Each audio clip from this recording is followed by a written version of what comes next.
Jacob Oulanyah bwafuuka sipiika wa Parliament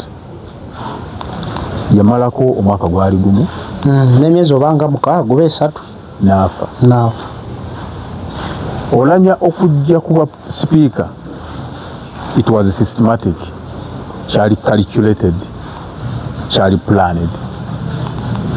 Oulanyah bwafa okujja kwa Amongo, it was not planned before. Era waliwo okusika omuguwa nga Mwami Museveni tayagala Amongo abeere sipiika. Lwali tolwa amaanyi n'okumatiza omusajja nga system webadde ejjanga etambula nti kati eno ye option nti ono tubadde nga tuba ne sipiika bw'avaako omumyuka we yajja, kakati ono bw'anaavaako Mwami Museveni kale n'amala gakkiriza sipiika n'abeera Paalamenti. Bw'otunuulira Paalamenti Amongo basipiika bonna babadde nga bajja babeera ba ruling party, naye bonna babadde bagezaako okuyisaawo ebintu bya Museveni, naye nga bwe babeera mu house bagezaako okuteekawo akalaga nti ba Paalamenti eringa eri independent. Amongo kigaanya, ate Mwami Museveni kikyatayagala kulaga side takyagalirako, yayagala ajja kukuba oluyi naye oleme kutegeera ani ankubye oluyi. Kati ate Amongo empya zikuba mu lujjudde. Mawo ng'omanye ekyaliwo, omanye enteeseganya ezaaliwo wakati wa Mwami Museveni ne Mawo atuuka okusayininga memorandum of understanding. Teryakimanyi. Mwawulira buwulizi nti DP esayinize memorandum of understanding. Teryamanyi na biri mu memorandum of understanding. Ekitegedde bulungi. Wadde ndabye Mukasambidde yavuddeyo n'agamba Mawo gwate wavuddewo nga ffe twenda osinga oli. Anti kati nzija njagala kukulukira lugero luno ampuliza njagala kiri ebiti technical ate deep bwona kyefumitirizaako jja kifuna. Tewamanya Mawo bwe yagenda wa Museveni era tewamanya Museveni lwaki yasembeza Mawo. Waliwo ebigambo ebibungeta simanya Seeke yayenda osinga Amongo ne tayeebwa. That's not true. Seeke yatuulawo. Mwami Kasolo Minister chairperson wa NRM mu Central Region bwe yabadde ayogera mu interview yagambye yannyonnyodde bingi naye kyenjagala okukwotingiramu nze ng'omuntu nja kuwagira Amongo naawe ensonga ze. Mwami Kasolo ebiseera ebisinga bw'aba ayogera ffe nga NRM ye office gy'ayogereramu, but this time yagambye nze ng'omuntu, ekitegeeza nti ne party tennasalawo. Ate bwe tugamba nti party ya NRM tennasalawo, Museveni aba tannasalawo. Oba ekitegeera nze ndaba nga Mwami Museveni ayenda osinga Mawo. Mwami Museveni akolako statement n'agamba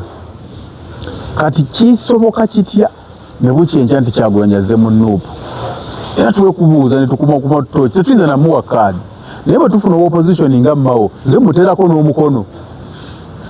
Okajjukira kisoboka kitya? Ati yagenda n'agamba waliwo abantu abakonvati nga ku ssaawa esembayo. Oli temubadde mumumanyi n'ajja mwayagala kaadi ya NRM. Kati naawe ekyokulabirako n'agamba kati tuli wano nti Kyagulanyi azze ayagala kaadi ya NRM. Omuntu buli gy'atuyiribya tusooka ne twebuuza ozza otya ne tukubamu tooki n'agamba naye kati nga Mawo bw'ajja nze muteerako n'omukono. Yagala gaana bano abasajja baali balina ekintu kye basuubira after elections era nga bakyetegekedde nnyo ne ssente bataddemu n'okutya batidde. Tekyabaawo. Kati beebuuza abantu bano abaali basitudde enkundi, omusajja buli walaga ng'abantu beewera baasirika bano abalukaddi tebaabaluke baabivaako kyekiddako. Kibuuzo ky'amaanyi ate nga community even ne society naye ekiwulira ne komanda waabwe tetumanyi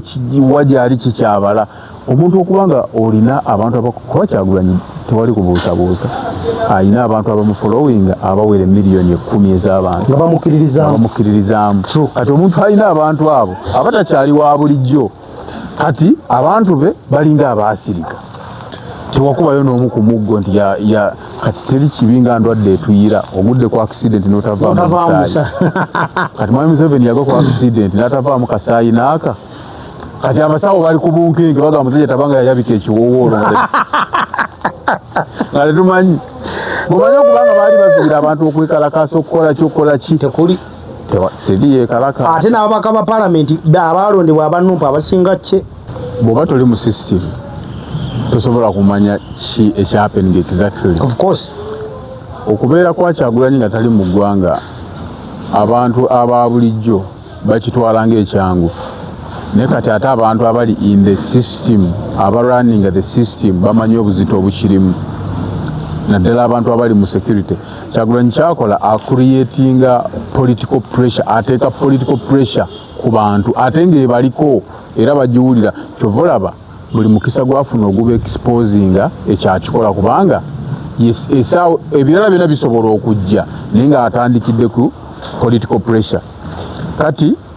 obutabeera bwa Kyagulanyi gwe muzannyo ogukyasinze okubeera ogw'enkizo mu kyandowooza Mwami Museveni ajja mbuyinza kubanga kibadde tekimutuukangako.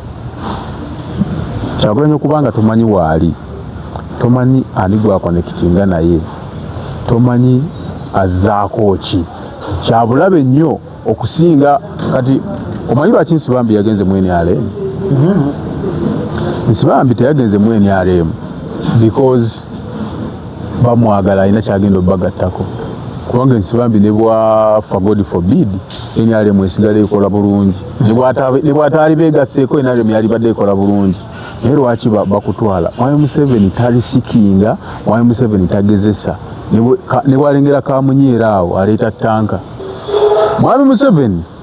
okusaba kuno yali tayinza kukkiriza olw'ensonga esooka. Bannayuganda kyekiri kyenkulaze yabakwatira mbwenzi ne basirika. Tamanyi ddi lwe baneekalakaasa banaagera yeebase bamukube ku mutwe banaagera tamanyi ddi tamanyi ki kye bateekateeka. What if wanga okusaba kuno kwali open eri eggwanga lyonna? Yes. Nti bannaye buli alina omusibe, buli mulwadde, buli anyigirizibwa mujje tusabe. What if nga mukemuteeseteese ng'okusaba emabega waako waliyo ekiriyo?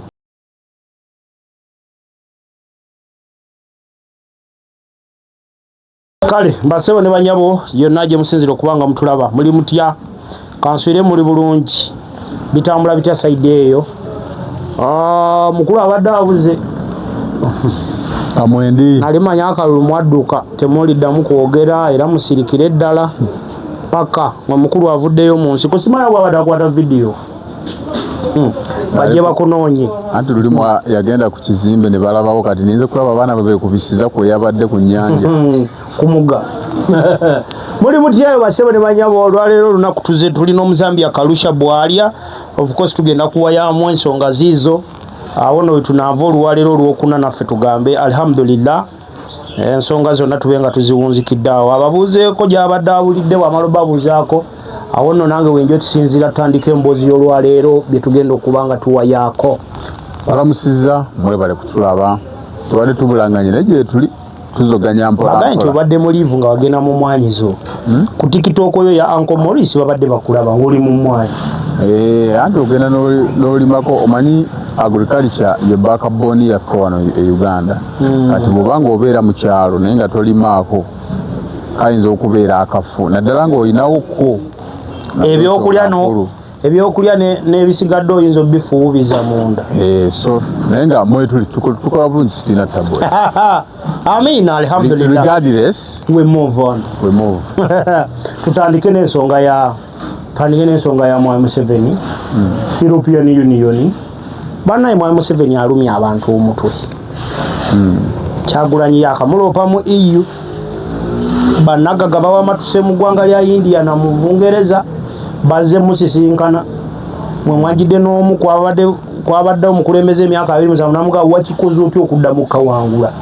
bana abazungu ndowooza nabo tubateeke mu ssaala ya dikiteeta nabo bennyini beefudde ba dikiteeta bazannya buzannyo bwa jjangu nkwekuli eno bwe bagira bati nti bali ku saidi y'abantu human rights and democracy bwe bagira bati bwe bebazaatu gwe balumiriza gwe kyogamba bwe bakugaa nti Eddie Mutemu ate oyita bbali n'ogyonsinkana oba nawo gawayi kaso tenpeewo space nawo ba Eddie Mutemu wasiki sigeze bwaba bakizudde edda nti si Mutemu awo wewanumiza omutwe ne ŋŋamba ebya European Union ndoza nabyo tubiveeko bufi mubibaddeko nnyo sajja ebisonga zeyayogedde zabadde zentuufu kati bulaba beekubya ne Museveni ifaananyi ate nga omusajja kati eri kambuuze mwabadde musuubira ki basooke bateekewo balendeko bapapa ki Uganda yesingamu ebyobugagga mu nsi yonna balinderindeko European Union emale ebyayo ebiriwa ate omusajja agambye mbu bali mu byetegereza gundi Johnson Jonathan kakati edi ekisookera ddala bannayuganda beetaaga kye bayita immediate effect baagala wabeewo ekikolebwa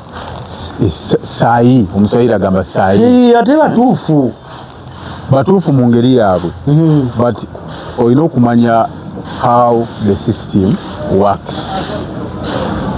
essaawa eno tusooke twebuuze European Union kyeki era weebuuze nti European Union erina influence ki ku mawanga amalala naddala mu Africa ewali ne Uganda gyegwa kati bw'omala okutegeera ebyo kikuwa ekifaananyi n'omanya okusinziira ku kyoyagala European interest esobola kukuyamba etya oba okitegeera mpulira bibyonze EU Parliament okukubaganya ebirowoozo ku mawanga ga Africa okugeza nga bwe kyabaddewo e Uganda kitegeeza ki kyolina okwebuuza nga si kukyamuukiriza n'omanya because bano abazungu bo bakolera ku kyetuyita policies ate ezitali bleached zebatasobola ku bleaching okuleka nga balina interest ey'amaanyi mu kyo European EU okubaganya like okuwa omukisa Kyagulanyi okwogera mu parliament ng'eyo balina interest mu bintu bibiri democracy si enfuga y'amateeka n'eddembe ery'obuntu human rights wewe wali interest yaabwe European Union terina kyesobola kusalawo owulira nekibaako kyekikyusa mu Uganda oba nekijjako obukulembeze nga bwe mukyagala abasinga ekolaki European Union Kyagulanyi kye yakoze it can only affect the diplomatic relationship between Uganda n'amawanga ag'abazungu kiri diplomatic nti kyovala Kyagulanyi bamubuuza oyagala tukole ki sanction ku mutabani wa kati omuntu omusirusiru nalabako abantu abasirusiru ku media nga bavuma Kyagulanyi nti omusajja omusiru n'ofuna platform ng'eya EU ne bakubuuza awo woli tukuyambe ki mbonjagala muteekeko sanctions ku bantu talina kyakwogera kati abo be basiru abasembayo kubanga Kyagulanyi ate yamanyi European Union kikyesobola okukola nti kyesobola okukola kyekyo Kyagulanyi okugenda mu European Union agezaako okutta diplomatic relation wakati wa Uganda n'amawanga g'abazungu ng'alaga nti ensi nga Uganda gye mufandinga gye muteekamu ssente etyobola ddembe ly'abuntu kyekyo European Union kyesobola okukola ate era bayisiza resolution bate abasibe wakiwuliddeko kati gwe wenna agamba nti EU esobola okubaako kyekkolera teekawo amaaso g'abiri banaabata okuvaayo neeyogera ku kintu nti okulonda kwali kumenya tekwatuukagana na mutindo okusinziira ku byaliwo kati ekyo kikulu nnyo kubanga kikuba obwetengereze bw'ensi eyo mu civic activities nti ebyobufuzi byammwe tebiri free and fair omugaso gwa European Union eyo gyolaba yeeyisa budget ya Europe omubeera obuyambi bwe bagenda okuwa amawanga okiraba yekubaganya ebirowoozo ku busuubuzi obubeera wakati w'amawanga ne Bulaaya okugeza nga Africa nti kati briefly kankikukondeze bwe nti Bannayuganda kye basobola okufuna mu EU kyeki oluvannyuma lwa Kyagulanyi okugendayo okuteekawo targeted sanctions ku bantu abanene ate nazo tebazigenda ziteekawo enkyolo okuba yaloopi ate era palamenti eyo si yeziteekawo okitegeera waliwo olukiiko komiti eteekawo formal eteekawo sanctions ezo wabula eno palamenti esobola ozipushinga okiraba kati kitegeeza ne effect eyo teri immediate nti enkya ogenda kukulira nti Muhoozi bamutaddeko envumbo ng'abasinga bwe mukyagala kyesobola okukola kya nvumbo terina military power tugere tujjeko nti egenda kuleeta amagye wano tekiriiyo kati ekyokulala political pressure nti olw'okuba bamaze okweexposinga kubanga kati Kyagulanyi yafunye platform bwe bakubaganyako ebirowoozo mu European Union baba bamaze EU Parliament baba bamaze okuteekawo embeera nti ebiri mu ggwanga lyo babyanise mu nsi yonna kati obaako ne pressure nti abantu ab'enjawulo bakufunamu interest okufollowing okola oti ebintu ewuwo kati yo pressure ekuteekebwako gy'osobola okufunayo political pressure tesoose kubaganya birowoozo ku Uganda yakubaganyako ebirowoozo wano mu Africa yakubaganyako ebirowoozo ku Rwanda yakubaganyizaako ebirowoozo ku DR Congo action kiki ezaateekebwawo tesobola kuyisa poliisi nerifuuka etteeka mu Uganda nti EU eyisiza resolution egenda kufuuka poliisi mu Uganda no so bw'olaba abakyamuukirira n'okugamba nti EU keegize nti bagenda tugirako omusajja tekikola bwe kityo so okugendayo kwa Kyagulanyi kusobola kutta ekyo kyenkulaze enkolagana kuleeta sanctions okujjako n'ebyobusuubuzi bisobola okubeera affected ate ekyo kiyinza obutakosa balimbuyinza bwokka kubanga ebimu ku bye tusinga okuexportinga bya bulimi ate ffe tuli balimi kyova olaba Kyagulanyi yakugamba yakozesa ekigambo targeted sanctions nti bw'oteeka envumbo n'ogamba nti ogenda kuddamu kuwa buyambi Uganda okosezaamu n'abantu abali innocent naye abo targeting abo abatyoboola eddembe ly'obuntu kitegeeza Kyagulanyi yebe yali ayogerako yali abamanyi nti ekigendererwa kye si kyabannansi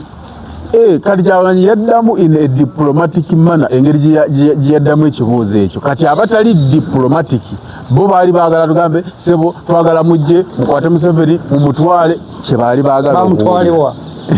okiwulira kye baali baagala okuwulira so ekintu kya Bulaaya just kulabisa nga Kyagulanyi bw'abadde kulabisa ekitegeeza nze kankugambe omukulu meeting zituula lunaku ezaba high command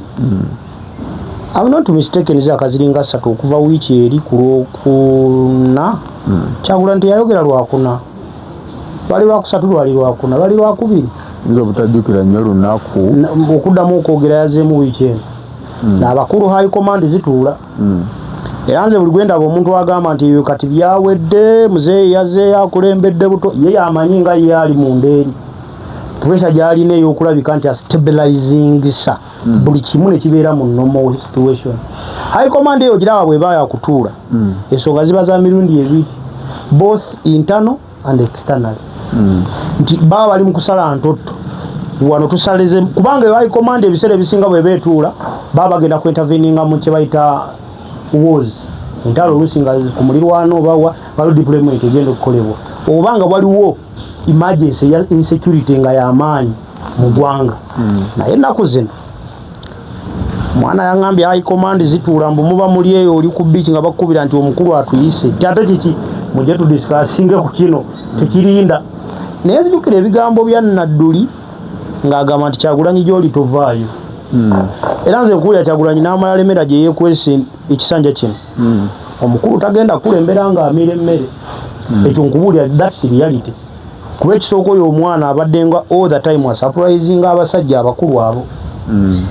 bamulindidde ku kibiina n'akiwandiisa bamulindidde buteewandiisa mbu emikono gibuza abantu ne bakeera ne bagiwaayo bamukutte nti takuba campaign abantu ne bajja bamukwatidde kati bamutayiriza wano nga yayiseemu tebayinza kufuna tulo ne balowooza nti oyo omwana gwe balabanga civilian era nga bamuyita nti mwana ayinza obutabawa tulo era nze omuntu gwenda banga adiscussing omanyi babuloga mbalaba nnyo naddala abakolera saidi ye NRM ng'omusanga adiscussinga ku kintu kyatamanyi nti bwe tudda wansi ne tuanalizinga bwe biti bulijjo bwe bibeera bulijjo wa Museveni buli lwabadde ng'awangula wabaddewo embeera eraga nti we are jubilating for our victory. This time around tulinga abakoze ekiri nnomo nga processor teyabadde nnene ng'endala. Kitegeeza ki high command zino ezituula abakulu balaka balina kye batidde. Jjukira bakugamba ti abakozesa Kyagulanyi mbu mulimu abanene ezo biri mu mbu tejamanyi ye oba nedda. Omusajja akutte famire yagijje muno asigadde muwogo omuntu eyesacrificinga bw'atyo wano twakalaba batono era ndowooza Kyagulanyi kye basinga omulumirwako omuntu ebya Besigye babitegeranga mangu oba yabeeranga ne Buusi Bambi buno bwamulyanga muluko simanyi naye kati Bobi Wine ne bwotuuka ab'Enganda batudde bakugambe naffe tetumanyi gyali tumunoona. Kitegeeza kati ye yeesiga ye yekka ye ng'obulamu bwe ate nga yeesiga buli kyakola ate akitunuuliza bannayuganda abamukkiririzaamu. Akono kalipo kamaanyi ng'oli mu ntebe ng'ali ku opposition abadde ku kye bayita NEC n'akola ebintu ng'ebyo gweoyinza obbirabanga ebitono naye kye bayita okkulembera. Kati okimanyi obeera mubaka wa paalamenti n'owangula gwe wangudde owokubiri n'olinda nnyo message gy'agenda okwogera. Fubadde okimanyi message abadde owokubiri gy'agenda okwogera ogirindirira ayogedde ki.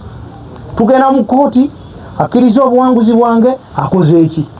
Era ebiseera ebisinga abo bamala owangula bannamawulire bagenda okugjako interview abasinga baba baagala balinde bajje gwe bawangudde ono nga tannayogera.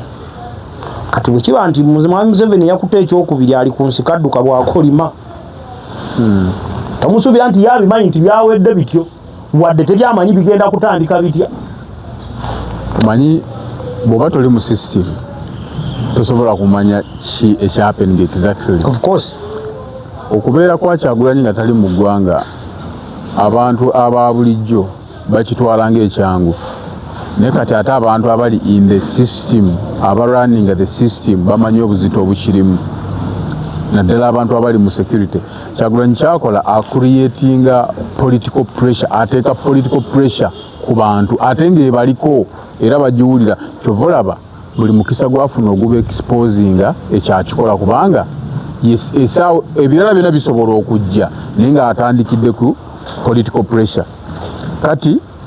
obutabeera bwa Kyagulanyi gwe muzannyo ogukyasinze okubeera ogw'enkizo mu kyandowooza Mwami Museveni ajja mbuyinza kubanga kibadde tekimutuukangako. Kyagulanyi okubanga tomanyi waali tomanyi ani gwakonekitinga naye tomanyi azzaako ki kyabulabe nnyo okusinga. Kati omanyi lwaki Nsibambi yagenze mu NRM? Nsibambi teyagenze mu NRM because bamwagala alina kyagenda obbagattako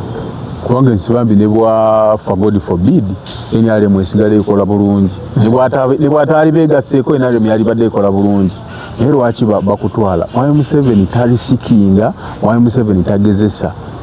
ne bwalengera Kamunyeera awo aleeta tanka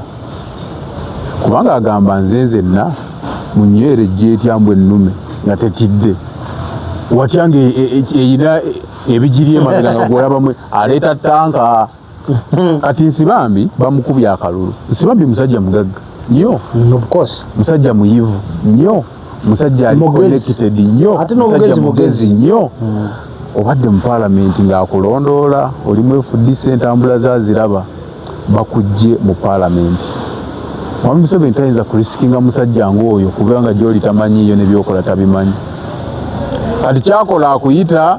munaye jangu tugusambire eno tukole tuti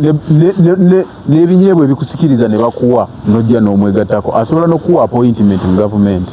not because nti oli wa kitalo nnyo bikulimitinge ku byokola akulabe amanye nti Edi bwe mba nkwagala nja kukubira essimu jangu asigale ng'akyakulina mu control. Kati bye bikwasa abasajja nga bulaba Nsibambi kye baali baagala ne Kyagulanyi nti akalulu kaggwa baali balina okumumanaginga. Movement zibeere limited and known azzaako kyakola kikubanga yagala gaana bano abasajja baali balina ekintu kye basuubira after elections era nga bakyetegekedde nnyo ne ssente bataddemu n'okutya batidde tekyabaawo. Kati beebuuza abantu bano abaali basitudde enkundi omusajja buli walaga ng'abantu beewera baasirika banaabaluka ddi tebaabaluke baabivaako kyekiddako kibuuzo kyamaanyi ate nga community even ne society naye ekiwulira ne komanda waabwe tetumanyi kiwa gyali kikyabala omuntu okuba nga olina abantu abakuba Kyagulanyi tewali kubuusabuusa alina abantu abamufolowinga abawera miliyoni 10 ez'abantu nga bamukkiririzaamu kati omuntu alina abantu abo abatakyali wa bulijjo kati abantu be balinga abaasirika tewakubayo n'omu ku muggo nti kati teri kibi nga ndwadde etuyira ogudde ku accident n'otavaamu musaayi kati Mwami Museveni yagwa ku accident n'atavaamu kasaayi n'aka kati abasawo bali ku bunkingi baga musajja tabanga yayabika ekiwoowoolo nga tetumanyi mumanyi okubanga baali basuubira abantu okwekalakaasa okukola kyokukola ki teri yeekalaka ate n'ababaka ba palamenti abalondebwa abanumpa abasinga kye gwe wali okubye ku mwana omuggo n'atakaaba n'omukuba ng'akutunagamba omwana ono teri kintu kibi ng'obadde olina ekikolwa ky'osuubira ne bwoba ogenda kuvuga mmotoka n'omanya nti kati bwenteekamu ddi erina okwekanga n'oteekanga ogaye emmotoka yange yabadde tokimanyi bw'okwatira omukazi mu bwenzi noddeeka n'atakunyega atandika gaataata nakitubyogereko toyinza sirika booti lese ekyokulabirako taata nakitubyogereko mazima yakwenyonyolera yekka nga tonnanye kale nozikanaga mazima twandibyogeddeko baako kyoŋŋamba ati abo abajasi bola bayikomanda ezituula babula ogamba bannayuganda tukyogereko mbale mulowooza ki muze yaje yeetonde okitegeera muze yaje abeetonde agaye mu nsonyiwe kagurupu ke ngamba okumalawo sikamanyi nange kino kitambula okutuuka ku kusaba kwobadde oyogerako awo kwenamirembe abantu nze nali ku rediyo awo ne mbagamba okusaba kwankya naye bwe kubaawo nze sidda wano ku rediyo kukola ntya singa badde bakubagaana baali badde babagaana dda kale ate abakatuliki tebakolanga ati balala twali awo ng'akasimu okusinza ku kyalo Dr. Besigye agamba Archbishop yamukubira namugamba Museveni ankubidde kati abamu nalabye principal y'omu nsi ng'agamba nti si kituufu naye Winnie Byanyima tasobola kukola that njite ya kisiru okuwanda Archbishop ebigambo okiraba tasobola yali kirese munge naye yagamba Archbishop yankubidde akasimu kambabulire Kyagulanyi onaleka aliko ekitali kituufu Kyagulanyi aswaza buli muntu alya mu lukwe mu bannange okimanyi nga bagenda okukyusa loopu twawulira ku ŋŋambo nti semwogerere y'omu ku baayita Kyagulanyi bamugamba tojjaawo mpuuga okimanyi twabiwulirako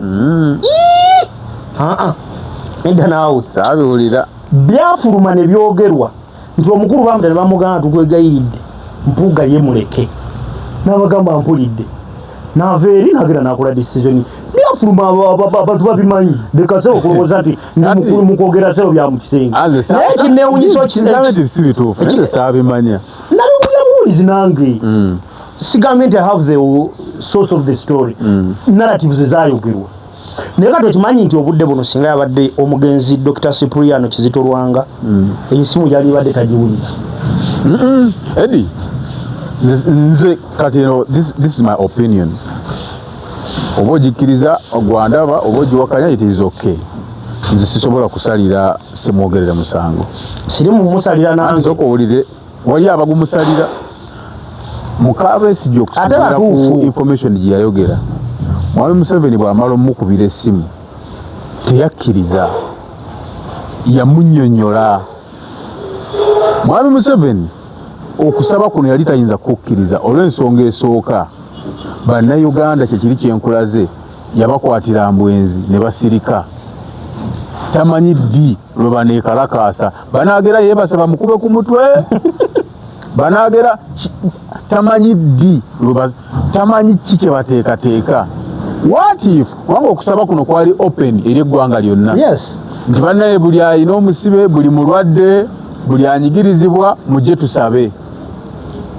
what if nga mukemuteeseteese ng'okusaba emabega waako waliyo ekiriyo watya nga we muteekeddeteekedde okuyombera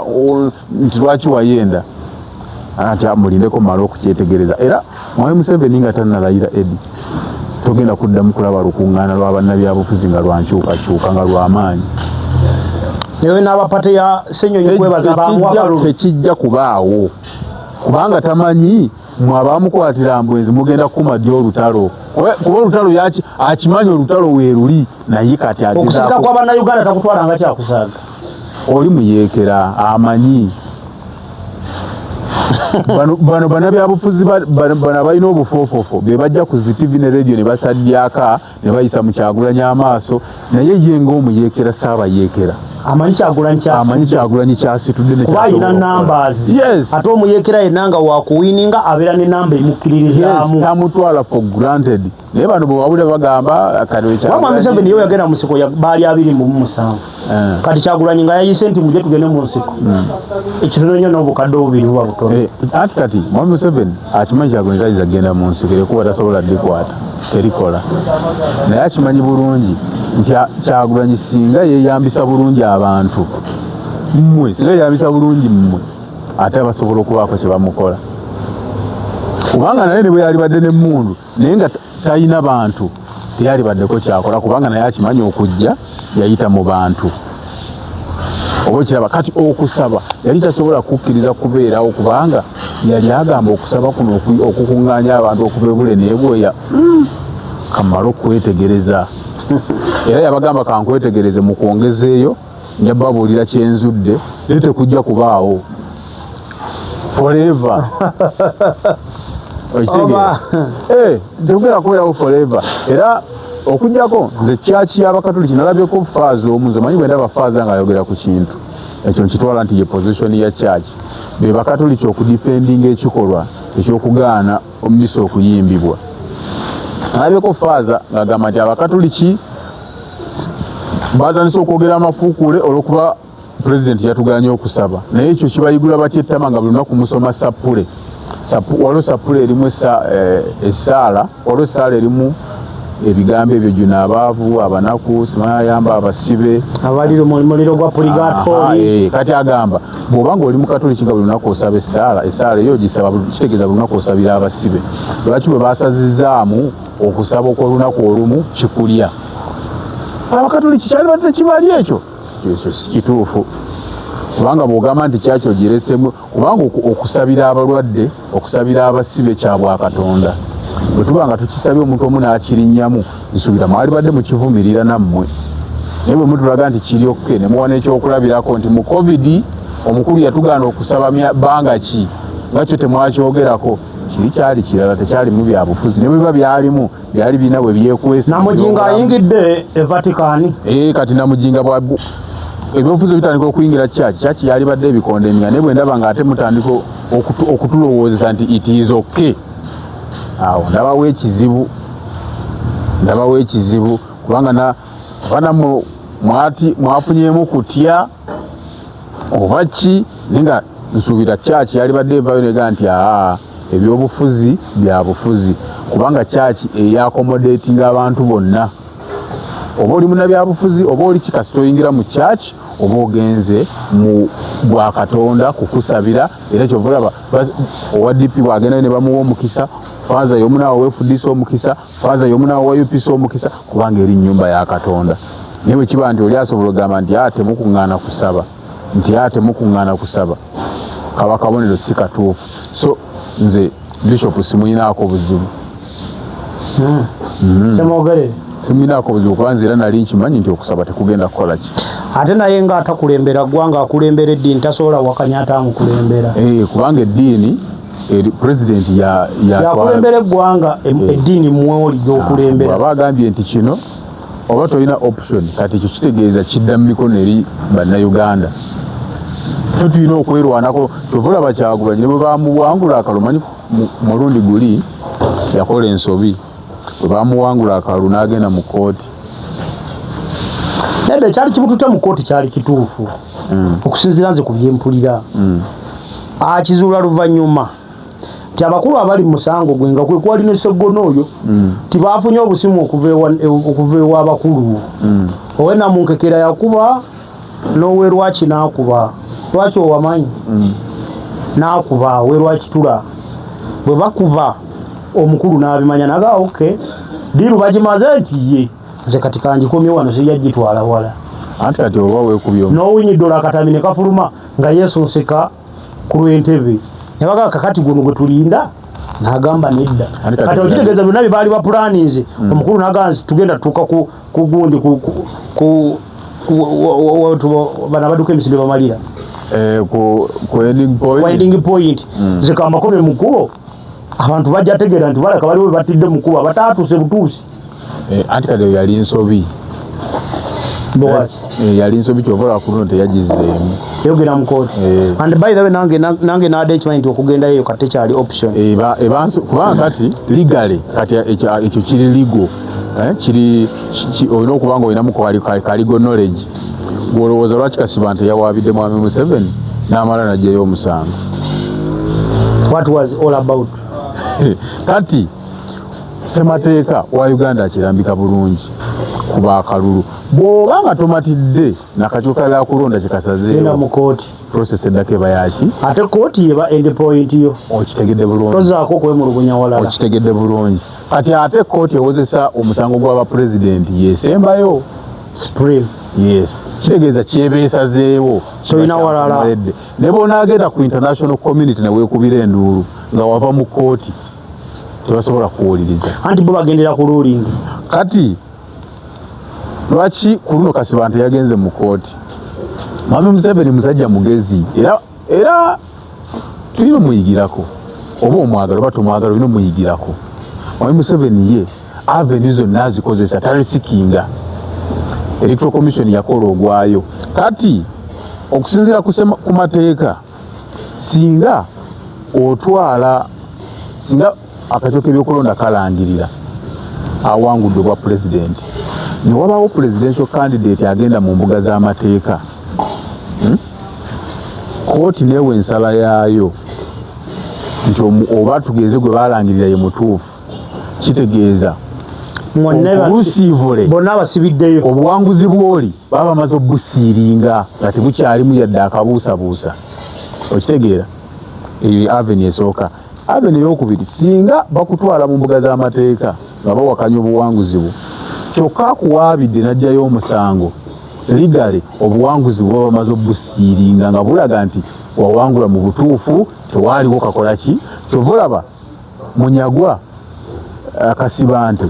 n'abalala ababadde mu leesi eno bo babadde mu ofiisi nga bakola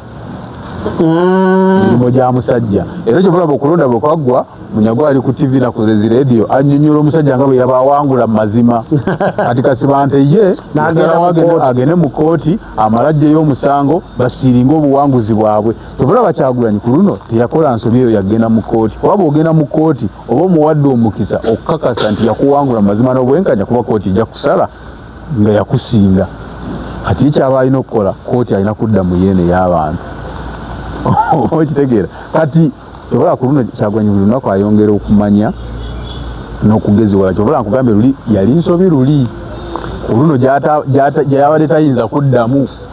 era ne luli kyovolaba bano baseggona era baali baagala mutomeza nti vaayo omusajja omugambe baŋŋamba onnoonya akukwate tutandike okuwoza ekiraba kubanga bakimanyi nti bw'ojja n'akukwata wakati Besigye nga bw'omulaba bamumanejinga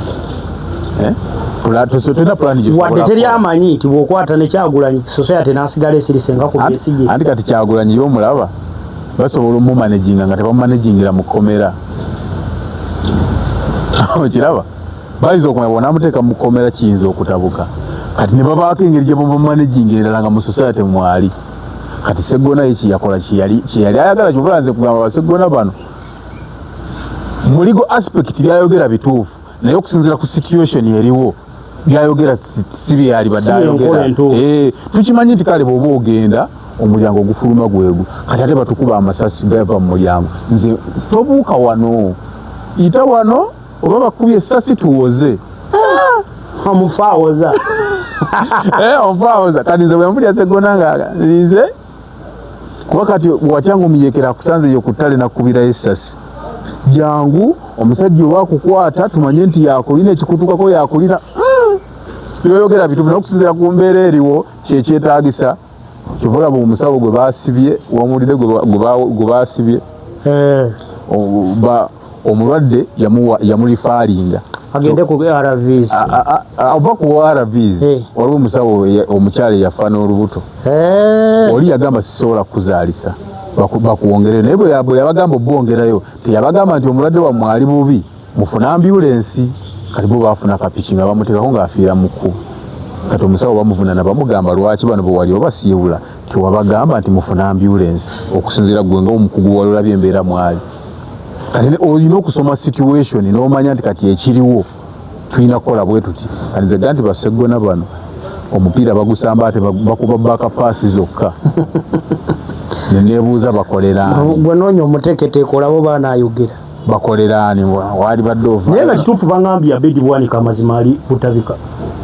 mainstream bagigaana bugaanyi byogerako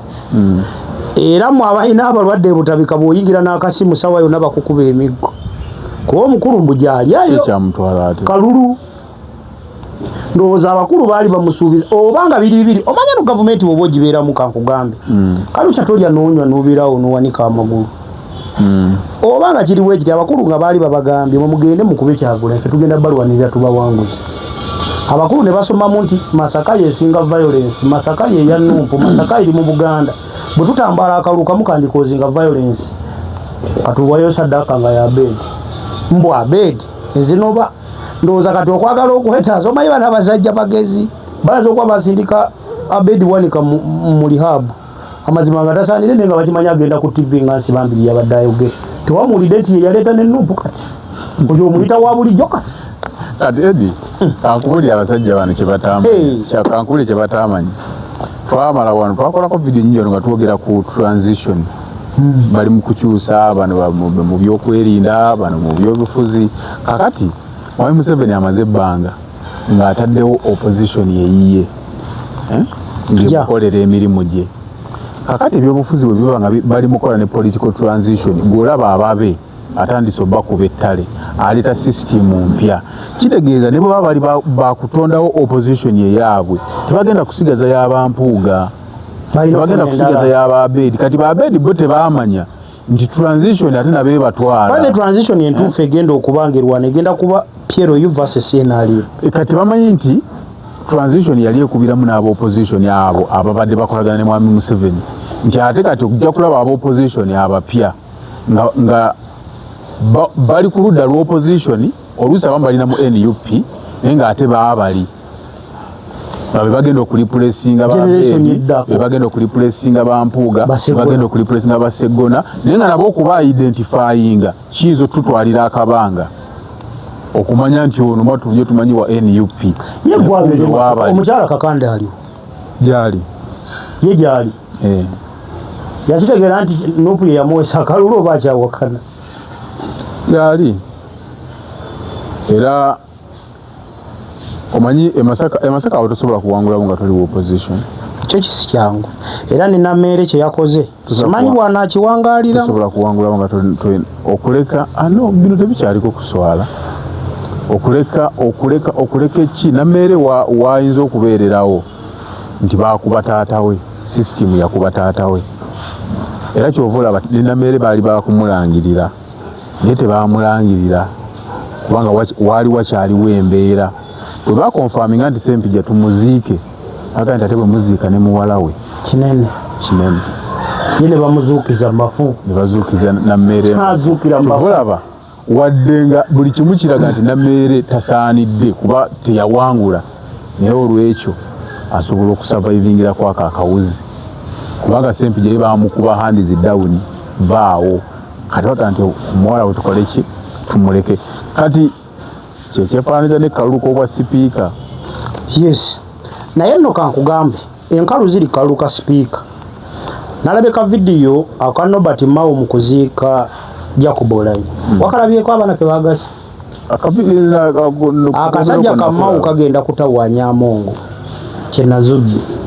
kagenda mukubya kati bye koogera kalinga akalaga nti it was a plan okujjawo Oulanyah baleete Amongo mu byayogera kitegeeza ki agenda kusiiga hatred mu bantu tiniwana omanyi waliwo abantu kye batamanyi omuntu okutwala Victory ng'ogirwaniridde waliwo ne Victory gy'otwala ng'ebadde eriiza okuba ey'amazima kuba kankugamba amazima kati kino tukyogera nze naawe mbeerera ow'amazima ku Amongo ne Mao ani g'ogamba nti Wakiri ono abeerayo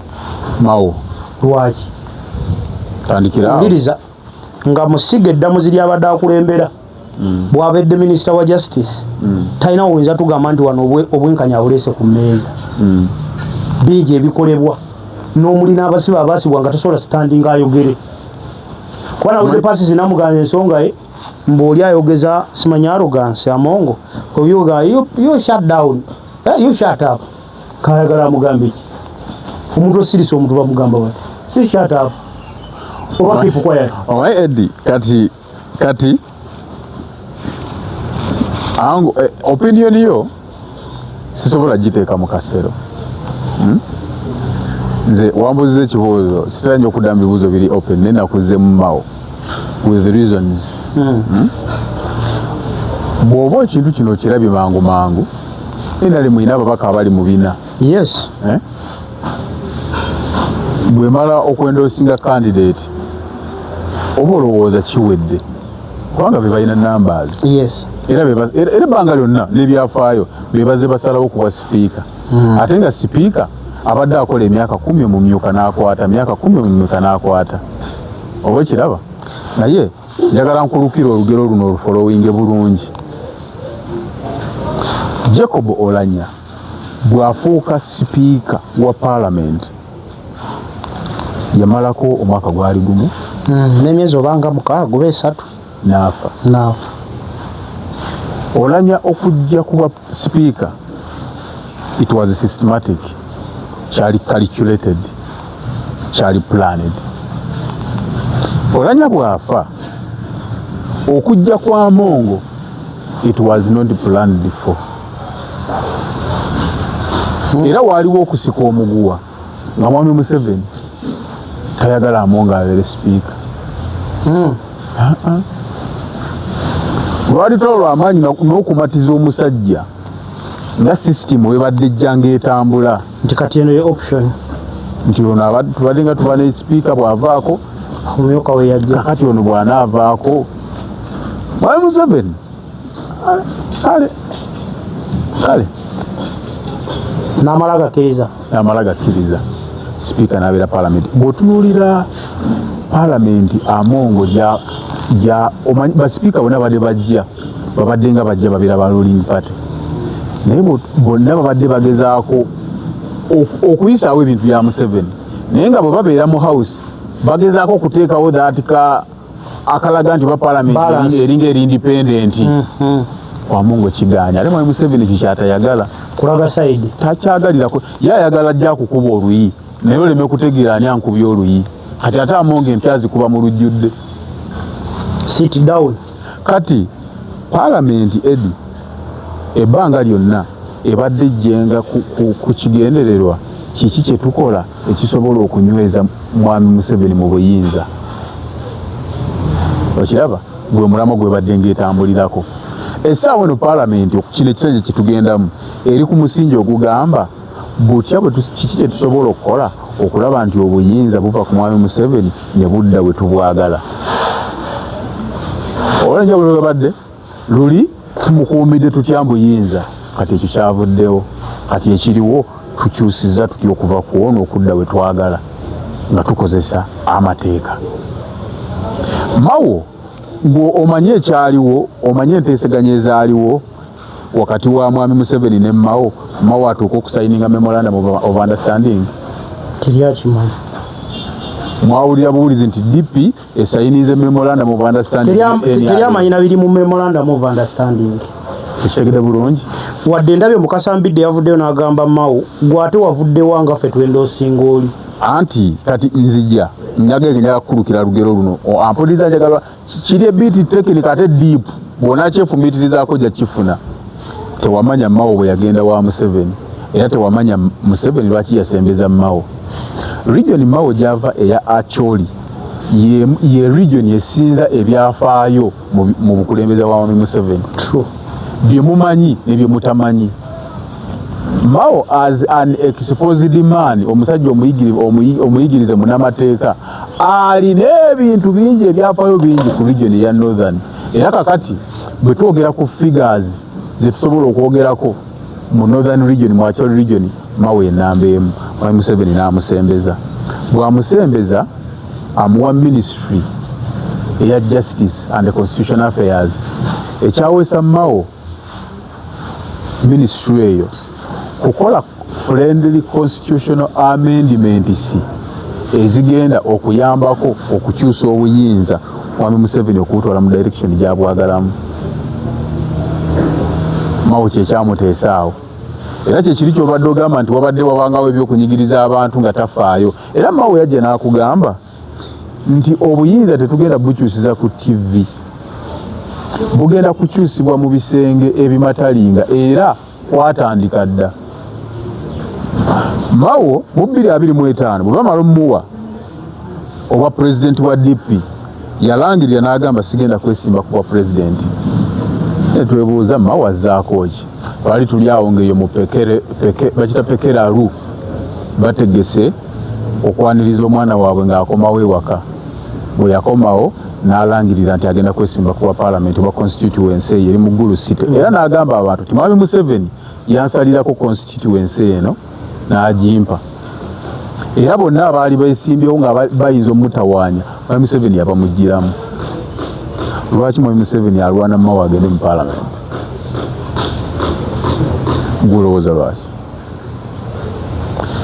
Influence ki omubaka wa parliament gy'alina ng'ogyeko nti sipiika mubaka ani ordinary MP abana influence ki mu parliament? Kyogamba Mwami Museveni yalwana Mao ajje mu parliament abeere ordinary MP. Ekyo kiri kati ekyo kitegeera otegeerwa kyakaluko kwa sipiika kano kazibu. Waliwo ebigambo ebibungeta simanya Seeke yayendosinga Amongo ne tayeebwa. That's not true. Seeke yatuula ddi yatuulawo. Mwami Kasolo minister chairperson wa NRM mu Central Region bwe yabadde ayogera mu interview yagambye yannyonnyodde bingi naye kyenjagala okukwotingiramu nze ng'omuntu nja kuwagira Amongo naawe ensonga ze. Mwami Kasolo ebiseera ebisinga bw'aba ayogera ffe nga NRM ye office gy'ayogereramu but this time yagambye nze ng'omuntu ekitegeeza nti ne pate tennasalawo ate bwe tugamba nti pate ya NRM tennasalawo Museveni aba tannasalawo oba ekitegeera kati Chief Justice Alfonso Owiny-Dollo yalekulidde ng'awezezza emyaka abadde ava mu Acholi region. Jukira ekyobwa sipiika kyabavaako era abantu abanothana babanja ekifo kyabwe ekyobwa sipiika kyabavaako kati na Alfonso Owiny-Dollo yabadde waabwe. Mwami Museveni bw'aba agaba ebifo afaayo nnyo ku region ng'ogyeko Buganda gye yavaako bagumite bo bamukijja nyawe yabaleka kati baafiirwa ekyobwa sipiika n'ekyobwa Ssaabalamuzi bwe yakijja eyo yalese mu Western. Ngulowooza kati Northern Region agitegekedde ki agiteekerateekera ki? Nabadde nnina omuntu gwe njogerako naye n'aŋŋamba nti Mwami Museveni yalwana nnyo ffenna twakiraba okulaba nti akkirizisa Kadaga alekere Amongo nga Kadaga agamba gwe ng'obaddewo ebbanga lyonna Amongo bakava mu FDC lwaki omuwa ekifo eky'amaanyi bwe kityo? Mwami Museveni nga yakola ekisoboka Amongo afuuke vice chairperson wa NRM asooka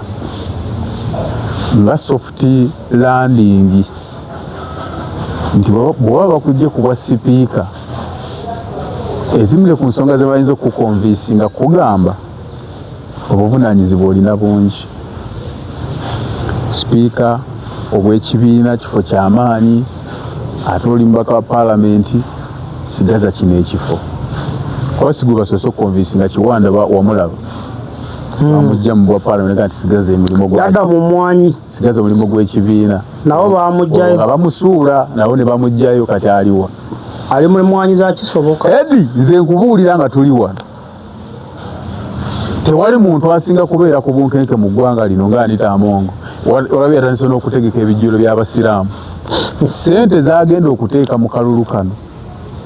era ndowooza zimu ku nsonga lwaki yalwana eri ayitewo anopposed sente aziteeka kalulu ko bwa sipiika naye nze ndaba nga mwami Museveni ayenda osinga Mao. Mwami Museveni yakolako statement n'agamba kati kisoboka kitya ne bukyenkya nti Kyagulanyi azze mu Nuupu era tuwe kubuuza ne tukuma tutoki tetuyinza namuwa kaadi naye bwe tufuna opposition nga Mao nze muteerako n'omukono okajjukira kisoboka kitya ati yagenda n'agamba waliwo abantu abakonvatinga ku ssaawa esembayo oli temubadde mumumanyi najja mwayagala kaadi ya NRM kati naawe ekyokulabirako n'agamba kati tuli wano nti Kyagulanyi azze ayagala kaadi ya NRM omuntu bulijjo atuyiribya tusooka ne twebuuza ozze otya ne tukubamu tooki n'agamba naye kati nga Mao bw'ajja nze muteerako n'omukono edi parliament kati weeraga yeetaaga obukugu kubanga ebintu byonna ebigenda okukolebwa bya kikugu birina kuteekebwa mu mateeka bifuuke nga bye baagala Amongo kyatasobola takisobola akulembera ejje ly'abachwezi General Muhoozi yatwitinga n'agamba ku kifo ky'obwa sipiika niize pulezidenti atuwabule kyanaayogera kyetujja pozi naye abeera omu kubalonda kyenja okubategeeza ayogeranga naye ekizibu kye tulina okulwanyisa ku mulundi guno enguzi ye mulabe waffe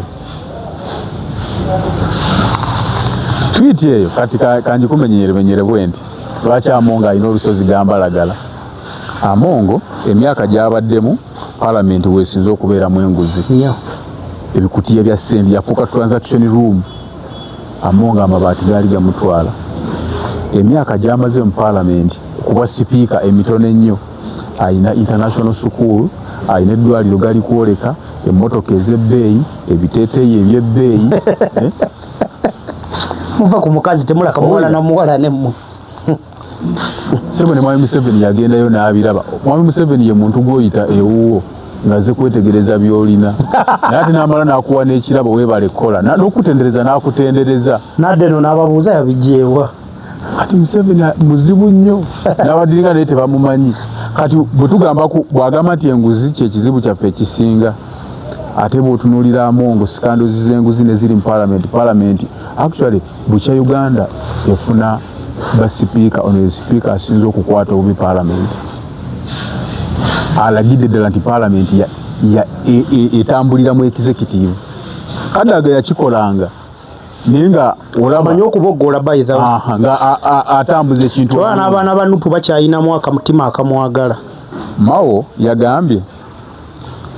mbadde nkyali mu consultations naye kati zaawedde terukyali lugambo tugenda kuvuganya ku bwa sipiika abadde yeebuuza kwani kuba emupya banamulonda ate nga jjukira enkolagana ye na NRM ekyo buli omu akimanyi mbidde akugamba nti ye awagira sipiika abadde ebuweekula nga akaluta kasabira NRM mwami Museveni kati Mao bwakugamba nti owa NRM bwakugamba nti osobola okulonda Mao mwami Museveni omulaba ayina ab'opposition bakolagana nabo nga Jimmy Akena ne mukazi we yamuwa ekifo